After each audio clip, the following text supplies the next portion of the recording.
It came out of the idea that we were playing in this amazing venue and what can we do to make it a bit special and something a bit unusual. And we've only played it through start to finish once ever before. I think we've only played Waltz for George about 3 times, and we don't play Dig for Victory much. So it just seemed an interesting way to kind of make it a bit more of a special occasion and make it tie in with the surroundings a bit more.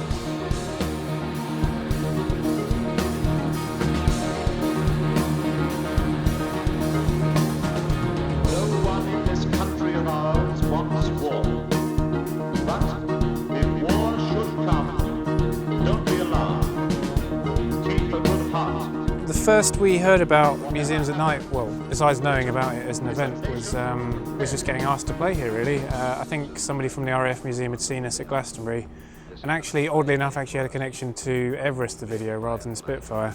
And, you know, it's a ridiculous place to be, let alone to play, so it just sounded like a lot of fun. We were happy to say yeah. The searchlights are in position, the guns are ready. People's army of volunteers is ready. They are the ones who are really fighting this war. Brokers, clerks, peddlers, merchants by day. They are heroes by night.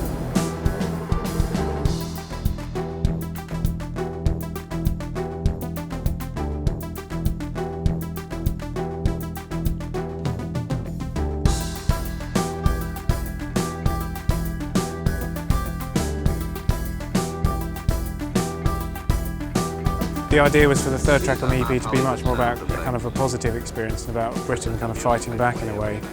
And that's where Spitfire ended up dropping in. And yeah, kind of, no pun intended, it kind of took off.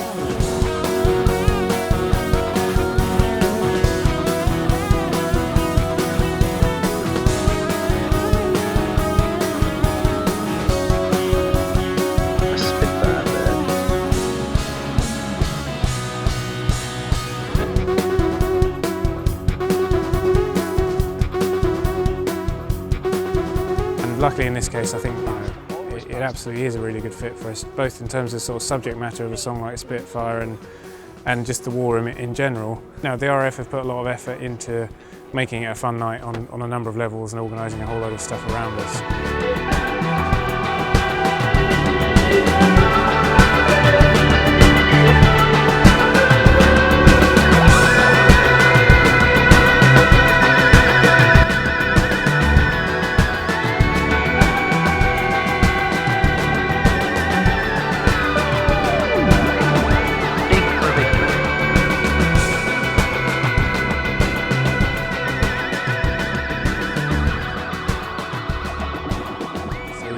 Waltz for George was a much more kind of personal song about one small man just being called up and sadly dying in the war, who happened to be my great uncle and whose instrument I happened to have. So it just seemed like a nice way of making personal something that's so enormous, really. For days and nights, ships of all kinds have plied to and fro across the Channel under the fierce onslaught of the enemy's bombers, utterly regardless of the perils, to bring out as many as possible of the trapped VEF. There was every kind of ship that I saw coming in this morning, and every one of them was crammed full of tired, battle-stained and blood-stained British soldiers. Soon after dawn this morning, I watched 2 warships steaming in, one listing heavily to port under the enormous load of men she carried on her decks. Transport officers counted the men as they came ashore. No question of units, no question of regiments, no question even of nationality, for there were French and Belgian soldiers who had fought side by side with the British in the Battle of Flanders. All of them were tired. Some were completely exhausted. I watched one man, with eyes heavy with sleep, limped along with painful feet because his boots hadn't been off for 5 days. And at his back, a ukulele dangled from his haversack. But he still had enough kick in him to ask the sergeant for a seat facing the engine when he got to the train. Another man told me how he'd been on the beach at Dunkirk for 3 days with hundreds of his comrades waiting for a boat. Embarkation was often difficult because the pier had been bombed and the ships could not get close enough in. So they joined the ships in boats and paddled in the water some of the way. As each ship came in, the army doctors at the port would shout out to the captain on the bridge to ask for the number of wounded.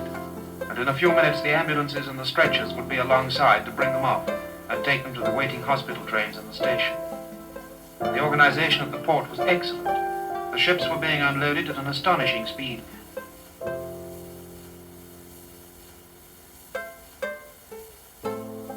On the station, I watched the men climbing into the long waiting trains.